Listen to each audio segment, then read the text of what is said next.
মুমিনেরা ক্ষমতায় এসে প্রথম যে কাজটা করবে, প্রথমে ক্ষমতায় এসেই নামাজ বাধ্যতামূলক করবে। প্রথম কি? ওয়াজ নসিহতে অনুরোধ করা হবে না, বাবাজিরা আল্লাহর রাস্তায় নামাজটা পড়ে না।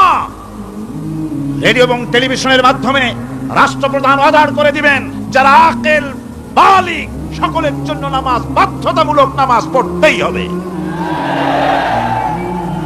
এটা অর্ডার। বেলা যখন 1টা বেজে যাবে, বেলা যখন 1টা বাজবে, সমস্ত মসজিদে আজান শুরু হয়ে যাবে। আজানের সাথে সাথে অফিস, আদালত, কল কারখানা, ক্ষেত খামার, শিক্ষাঙ্গন সব ডেডলক হয়ে যাবে। আধা ঘন্টার জন্য বন্ধ হয়ে যাবে। যারা মুসলমান অফিসে, কলেজে, ইউনিভার্সিটিতে, সর্বত্র তারা নামাজের জন্য প্রস্তুতি নেবেন।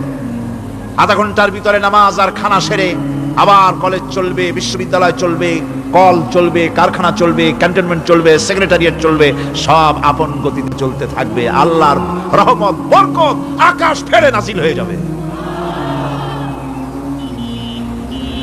আর এই অর্ডার যে দেওয়া হবে, নামাজ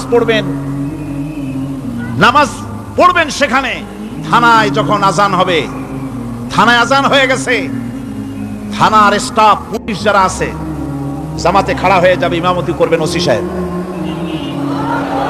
এসপির অফিসে এসপি সাহেব ইমামতি করবেন, ডিসি সাহেব তার অফিসে ইমামতি করবেন, মন্ত্রী সেক্রেটারিয়েট ইমামতি করবেন, প্রেসিডেন্ট বঙ্গভবন ইমামতি করবেন, বিশ্ববিদ্যালয়ের ভাইস চ্যান্সেলরের ইমামতিতে সে জায়গার মুসলমান ছাত্র ছাত্রী, শিক্ষক শিক্ষয়িত্রী এক জামাতে নামাজ আদায় করবে। এই যদি হয়, চিত্র দেশের অপরাধ থাকবে? থানায় ওসি সাহেব নিজেই যদি জামাতের ইমামতি করেন, এইভাবে নামাজ আদায় করেন পুলিশদের নিয়ে জামাতে, ঘুষ আর খাবে তারা?